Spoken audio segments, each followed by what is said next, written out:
Hello friends, myself Maulad Mohsin is back again on the YouTube channel ITA Classes 1729. This is our second lecture on the class 10 maths, under class 10 maths, and the chapter is the quadratic equation. In the first lecture we saw about the basics of quadratic equation, what is the definition of equation, then variable, then degree, and then power and degree, and then from that we went to that quadratic equation. So we have a thorough idea about the quadratic equation, its standard form, its generalized form also in standard form, and what are the conditions that should be fulfilled to get a quadratic equation. So in today's session we'll be dealing, as you can see on the board, it's 28/7. This is lecture 2 on quadratic equation, and we will study the method to formulate the quadratic equation. ठीक है, अब थोड़ी हिंदी में बात करते हैं. देखिए, ये तो ठीक है कि हमने quadratic equation देख ली कि भाई इसका स्टैंडर्ड फॉर्म ये इसका स्टैंडर्ड फॉर्म है, और हमको वो चीज़ पता चल गई भाई ax² + bx + c = 0 is the standard form quadratic equation and the given condition is a should not be equals to 0. चलो ये चीज़ तुमको पता चल गई. Now when we encounter any question, okay, so ये चीज़ तो आनी चाहिए कि जब हम एक इक्वेशन आए, ठीक है, हमारे सामने, तो उसको क्वाड्रेटिक वे के अंदर कैसे उसको इम्प्लीमेंट करना है, ठीक है, वही हम आज देखने वाले. सो stay tuned on this channel. Those who are new, please subscribe the channel, press the bell icon, and if you like the video, please hit a like button. Let's continue. So before we go into in-depth how to formulate the quadratic equation, okay, there are some points to remember. Okay, there are some points to remember which I do feel that no, that is necessary for my students. Okay, so let's go. There are total 4 points in all, and let's go one by one in them. The first point in the question, okay, now listen carefully. In the question means जो भी आपको question दिया जाएगा वो जिसको आपको quadratic form में convert करना है. तो in the question 2 unknown quantities will be given. 2 unknown quantities दी होगी. हिंट दे देता हूँ, अगर रेक्टेंगल है तो लेंथ और ब्रेड्थ, ठीक है सर. अगर आपका स्पीड टाइम डिस्टेंस की बात कर रहे हो तो आपका स्पीड और टाइम या स्पीड और डिस्टेंस वेरिएबल दे सकता है, ठीक है. तो इस हिसाब से अभी हम देखेंगे डेप्थ के अंदर, लेकिन अभी आपको सिर्फ समझाने के लिए बताया कि length, breadth, speed, distance, time, वो सब सिर्फ समझाने के लिए बताया. लेकिन इतना याद रखो कि 2 अननोन क्वांटिटी दी होगी आपको क्वेश्चन के अंदर. So next point is very important. So out of two वो 2 जो अननोन क्वांटिटी है उसमें से select 1 as a base quantity. जो क्वांटिटी 2 दे रखी है आपको, उसमें से एक को आपको एज अ बेस क्वांटिटी मान के चलना है, ठीक है, उसको बेस बनाना है. तीसरा point and very crucial point, okay, evaluate the second quantity in terms of the first. तब की जो फर्स्ट क्वांटिटी जिसको आपने बेस बनाया है, ठीक है, जिसको आपने बेस बनाया उसको उसके टर्म्स के अंदर आपको जो है वो सेकेंड क्वांटिटी उसकी टर्म्स के अंदर उसके साथ रिलेशन जोड़ देगा, उस सेकेंड क्वांटिटी को बनाना है, ठीक है. और फाइनली सॉल्व द इक्वेशन, ठीक है, और फाइनली इक्वेशन को सॉल्व कीजिए. तो ये अगर आप वीडियो को देख रहे हो तो प्लीज़ पॉज कीजिए वीडियो को और एक स्क्रीनशॉट ले लीजिए. ये 4 पॉइंट आपको बहुत महत्वपूर्ण, बहुत इंपॉर्टेंट है इन शॉर्ट, तो किसी भी क्वाड्रेटिक इक्वेशन को बनाने के लिए, ठीक है. ये इसका लेवल हम क्लास 10 तक लग रहे हैं. इसका जो क्वेश्चंस का लेवल है वो क्लास 10 तक है, लेकिन कभी कभी कॉम्पिटिटिव एग्जाम के अंदर भी जो है इसका क्वेश्चन आ जाता है, ठीक है. तो अच्छा रहेगा, ठीक. तो आगे बढ़ते हैं, क्वेश्चन को देखते हैं, ठीक है. Let's move ahead.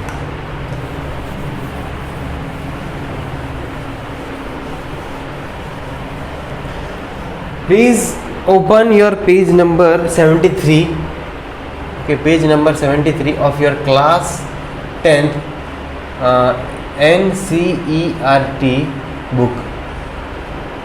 Okay, ये मैं बताऊंगा. Please open your page number 73 of your class 10th.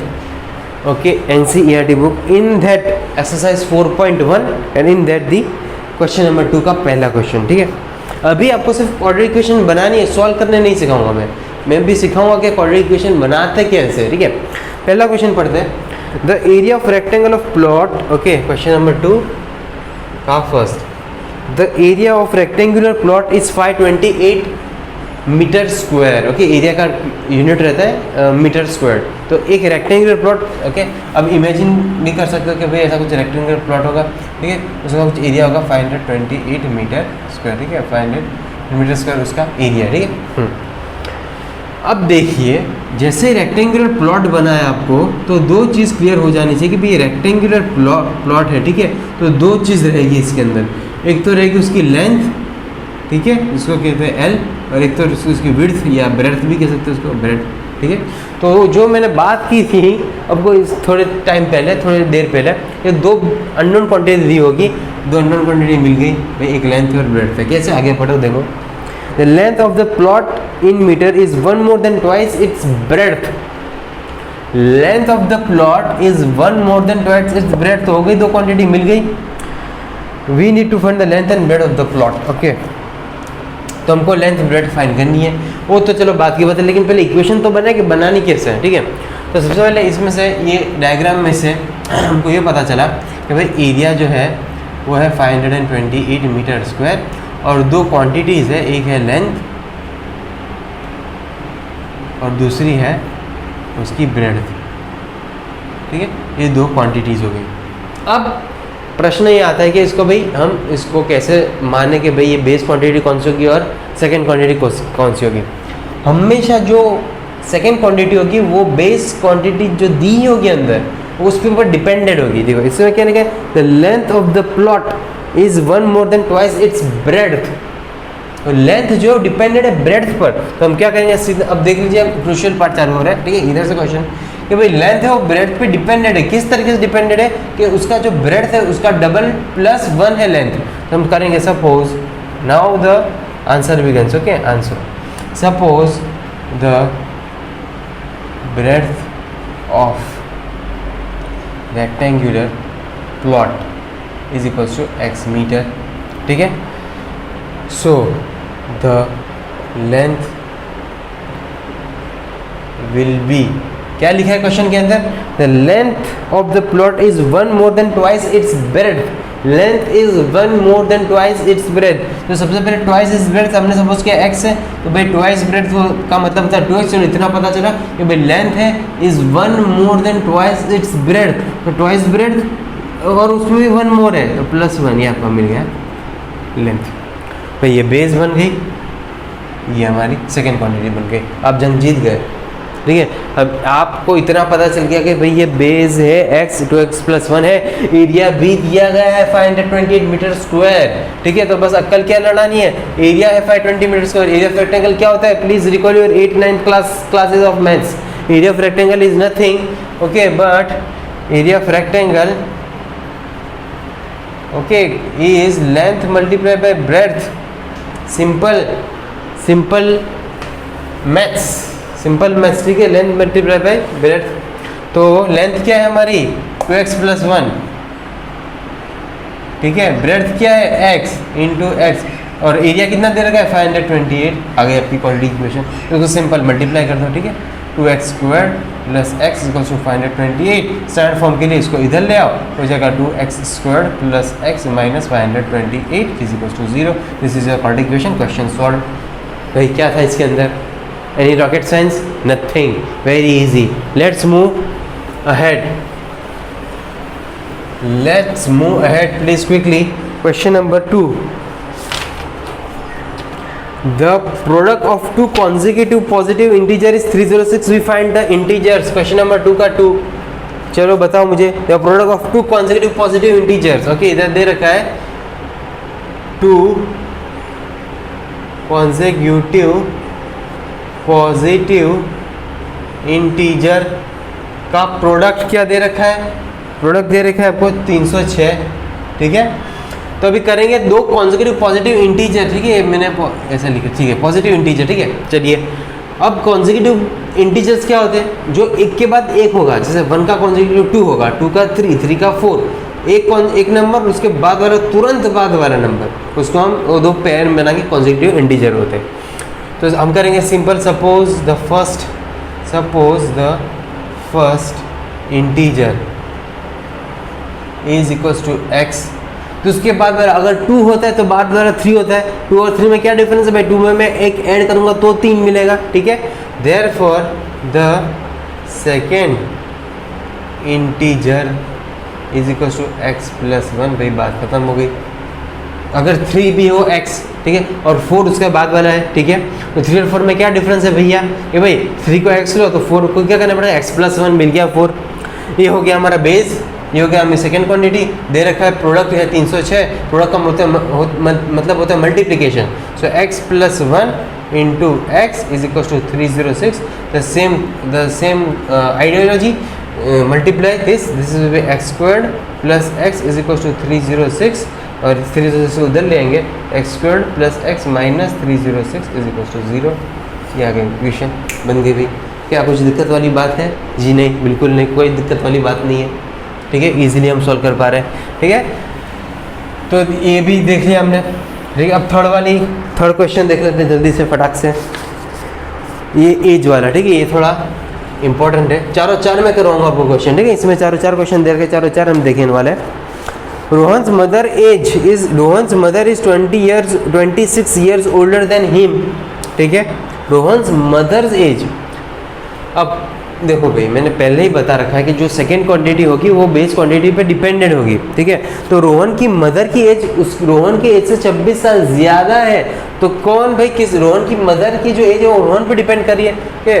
So suppose करेंगे, suppose Rohan's age is equal to x years, therefore Rohan's mother's age is equal to x plus 26 years. ये भाई x plus 26 years में कहाँ से लाया, बता रहे हैं ना ये लोग कि रोहन की मदर की रोहन की मदर रोहन से 26 साल बड़ी है, तो 26 साल ऐड कर दी।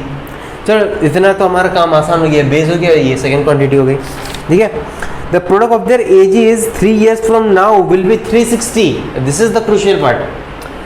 Product of their age is 3 years from now, okay. तो ये तो हमारी इक्वेशन बनी, लेकिन now okay from 3 after 3 years, ठीक है, after 3 years, 3 years from now बोले तो उसको बोलेंगे आफ्टर 3 years बोलेंगे। रोहन्स एज क्या होगी बताइए, रोहन्स एज होगी आपकी x प्लस 3 साल के बाद वो x जितना है उसका 3 बढ़ जाएगा, और उसकी मदर्स की एज, रोहन्स मदर्स एज वो कितनी रह जाएगी, वो हो जाएगी x प्लस 26, और 3 साल बाद और 3 ऐड कर दो, 26 और 3 हो गए 29, ये होगी रोहन्स की मदर की एज, ठीक है। क्या बोला है, उनकी प्रोडक्ट कितनी होगी भाई, प्रोडक्ट हो बता रहे कि 360 होगा, क्या भाई अभी तक कर ही रहे। देयरफॉर प्रोडक्ट मतलब इसका और इसका प्रोडक्ट हो जाएगा x plus 3 into x plus 29 is equal to 360 दे रखा है, यस 360, सेम मल्टीप्लाई करो, सॉल्व लियो, कुछ नहीं है इसके अंदर, ठीक है, बहुत ही इजी है। बस आपको ये आइडेंटिफाई करते आ जाना चाहिए कि भाई बेस क्वांटिटी कौन सी है और सेकेंड क्वांटिटी कौन सी है, ठीक है। चलिए जी, ये भी हो गया। और final and very last but not the least, मैंने बोल रहा था स्पीड डिस्टेंस टाइम वाला भी आएगा, ठीक है, वो भी हम कर लेंगे। अब लास्ट वाला है, okay, question number 4। A train travels a distance of 480 kilometre eight uniform speed, ठीक है, एट यूनिफॉर्म स्पीड। तो भाई डिस्टेंस दे रखा है, कितना दे रखा है, distance is given 480 metre, this is your constant, ठीक है, एक 480 पे ही चल रहा है वो। अब देखिए ये चीज़ अगर आती है आपके पास स्पीड डिस्टेंस टाइम, तो सबसे पहली चीज़ तो आपको अपने पेज पे लिख देनी है, वो है फॉर्मूला। और फॉर्मूला क्या है, speed is equals to distance upon time, this is the simple formula you need to write. Speed गति इज इक्वल्स टू डिस्टेंस दूरी अपॉन टाइम समय, सिंपल है, ये लिख देना है आपको, ठीक है, ये लिखा। अब पढ़ते आगे, if the speed had been 8 kilometre per hour less it would have taken 3 hours more to cover the same distance, we need to find the speed of the train, ठीक है। अभी तो इक्वेशन ही फॉर्मुलेट करनी है। Distance 480 दे रखा है, इसमें अब देखो सपोज करता हूँ मैं, सपोज करता हूँ, ठीक है, suppose speed of the train is equals to x kilometre per hour, ठीक है। एंड टाइम x ले लो, आप x की जगह u भी ले सकते हो, जो भी आपको मर्जी, ठीक है। x ले सकते हो, जनरली u लेते हैं लेकिन मैं x लेता हूँ। Time and time is equals to Y hours, ठीक है। तो अब देखो स्पीड और टाइम को इसके अंदर रखो इक्वेशन के, डिस्टेंस तो है 480, स्पीड और टाइम बनाओ इक्वेशन। तो इक्वेशन कैसे बनेगी? इक्वेशन बनेगी x, मैं x ले रहा हूँ, ठीक है। अब चाहे तो u ले सकते हैं, मैं x ले रहा हूँ। x is equals to distance है 480 अपॉन टाइम है y, ठीक है। ये इक्वेशन मेरी पहली बनी, ठीक है। ये फर्स्ट इक्वेशन जो फर्स्ट स्टेटमेंट से बन के आ रही है। सेकेंड जो if the speed had been 8 kilometre per hour less, तो हम लिखेंगे ओके x ओके -8, अगर स्पीड आपकी 8 किलोमीटर कम है तो क्या बोल रहे हैं, आपको 3 कलाक ज़्यादा लगेगी। तो डिस्टेंस तो वही है 480, पर हमारा 3 कलाक जो y था वो ऐड हो गया, y + 3y। अगर स्पीड 8 कलाक कम है तो टाइम हमारा इतना ज़्यादा लगेगा, ठीक है। अब आप बोलोगे सर इधर 2 वेरिएबल है, इसमें से कैसे हम जो है वो एलिमिनेट करें एक को और सेकंड क्वाड्रेंट को बेस लेवल पे लाए? सिंपल है, कुछ नहीं करना, इधर आगे बढ़ो। x है 480 अपॉन y, y को x के टर्म में ले आओ, y is equal to 480 upon x हो जाएगा, ठीक है।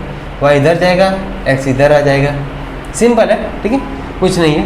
अगर डाउट हो तो आपके स्कूल के टीचर से या कुछ भी इसको पूछ सकते हो, जो भी आपको गाइड कर रहा है, ठीक है। लेकिन सिंपल है, जब एक क्वांटिटी को दूसरे से रिप्लेस करते हैं तो उसको इंटरचेंज कर देते हैं। x equal to 480 upon Y, Y इधर आ गया, x नीचे आ गया, तो ये हमारा y का वैल्यू हो गया इन टर्म्स ऑफ x। तो हमारी ये second quantity in terms of base quantity हो गई, ठीक है। y equal to 480 upon x, ठीक है, तो हो गया। तो इधर से y की जगह पर ये रख लीजिए, ठीक है। तो हो जाएगा आपका x - 8 is equal to 480 divided by क्या है, हमारा y की वैल्यू है 480 अपॉन x, तो y की जगह हम लिखेंगे 480 अपॉन x प्लस तो 3 है ही, ठीक है, प्लस 3 तो है। चलो इससे बहुत जो बच्चे सिंसियरली पढ़ते हैं इसको सॉल्व कर पाएंगे, लेकिन जो नहीं पढ़ते हैं उनके लिए मैं इसको और आगे सॉल्व कर लेता हूँ, ठीक है। अब ये क्या है 480 अपॉन x प्लस 3 ऐसा है, ठीक है। सिंपल x को LCM ले लो, इधर इसको LCM ले लो, तो मैंने लेगा x - 8 is equal to 480 upon 480 plus 3x, ठीक है। x इधर जाएगा, ठीक है, और ये जो x इधर गया वही, क्योंकि कॉमन ले रहे हैं ना, तो इसके पास तो x है, इसके पास नहीं है, तो ये x उधर गया और टोटल में नीचे x आ जाएगा, ठीक है। अब 2 डिनोमिनेटर है हमारे पास, डिनोमिनेटर का डिनोमिनेटर x वो ऊपर जाएगा, ठीक है। तो हो जाएगा x - 8 is equal to 480 into x ऊपर गया तो हो जाएगा आपका x अपॉन 480 प्लस 3x, ठीक है। अब ये चीज़ इसको इधर ले जाओ आप, तो आपका इक्वेशन बनेगा x - 8 into 480 plus 3x is equal to 480x। Simple इसको मल्टीप्लाई कीजिए, इक्वेट कीजिए, आपकी क्वाड्रेटिक इक्वेशन बन गई। था कुछ नहीं था, ठीक है। तो यही चीज़ है, आपको फॉर्मुलेट करना आना चाहिए, और मुझे लगा कि इस चीज़ को बताने की बहुत ज़रूरत है क्वाड्रेटिक इक्वेशन के अंदर, क्योंकि बच्चे यहीं थाप पा जाते हैं, ठीक है, कि भाई आपको तो एक तो क्वाड्रेटिक इक्वेशन फॉर्मुलेट करने आता नहीं है, और आप बड़ी बड़ी क्वाड्रेटिक इक्वेशन सॉल्व करने जाओगे, that would be a not good thing, ठीक है, वो अच्छी चीज़ नहीं है। पहले हर चीज़ सही से सीखनी चाहिए, फिर आगे बढ़ना चाहिए, ठीक है।